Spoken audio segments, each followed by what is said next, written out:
All right, so continuing on with book series that I've already read and thoroughly enjoyed, we're going to talk next about the inheritance cycle.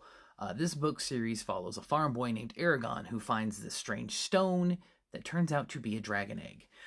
That moment kicks off an epic journey full of ancient legacies, lost languages, evil kings, dragon lore, and battles both large and small scale. If you like the classic Chosen One story, but you want it dressed with a little bit of political scheming and some draconic bonding that goes right for the gut punch emotions, this is it for you. One thing I love about this series is that you feel Paolini growing up as the book progresses, and so does Aragon, your main character. The writing gets deeper, the characters get more complicated, and the choices get so much harder. Like a lot of fantasy books, you're going to see those themes of free will versus fate, the cost of power, rebellion and resistance, which are always some of my favorites. I love rebellion and resistance. Blame that on Star Wars as a very young kid. And the bond between a writer and their dragon, absolute pure magic. So, characters are a big shining point for this one. Aragon starts off as this young, wide eyed farm boy, naive to the world, not knowing what he's doing, who becomes this battle hardened, questioning hero. His arc is about earning greatness, not having it handed to him.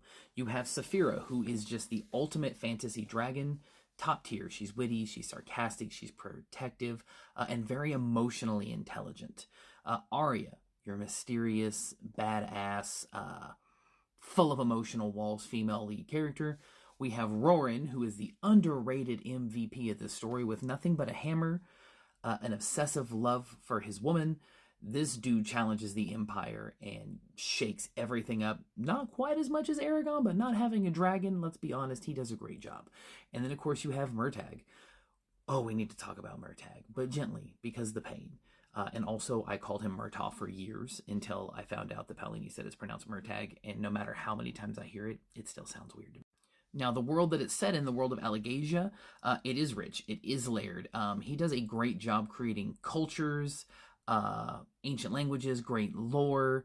I will say the pacing can be a bit dense sometimes, especially in Eldest.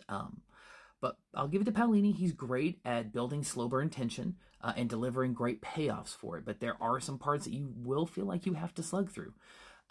Final thoughts. I read this when I was much younger, and it really shaped how I think about heroes, dragons, and world-saving stories like that. Even now, it holds up because it has heart.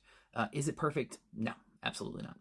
It is ambitious, though. It's emotional, and it's full of the kind of moments that, like, a younger person wants to feel and wants to see. So it's really cool to get to see in your head, of course, those experiences. We pretend the Aragon movie didn't happen. It was pretty atrocious.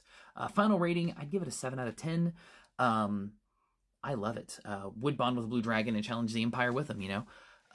Definitely a younger feeling book, very YA to me, but not everybody sees it as that much of a YA book. So, I mean, what are your thoughts? What are your opinions? Have you read The Inheritance Cycle?